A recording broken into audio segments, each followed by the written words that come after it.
আজ অফিস থেকে ফেরার পথে আবার প্রকৃতির সান্নিধ্যে, তবে আজ একটু অন্যদিকে, অন্য একটা রাস্তার দিকে এসেছি। দেখুন বন্ধুরা, দৃশ্য একটু অন্য রকমের।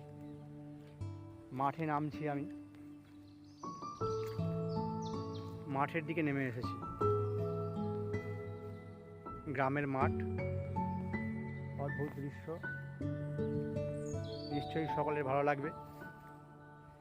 আজ রোদ্দুরটা নেই, কারণ আকাশ মেঘলা, বেলাটাও একটু পড়ে এসেছে।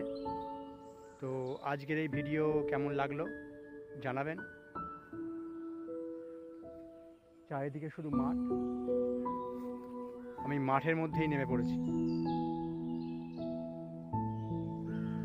দিন ভালো কাটুক বন্ধুরা,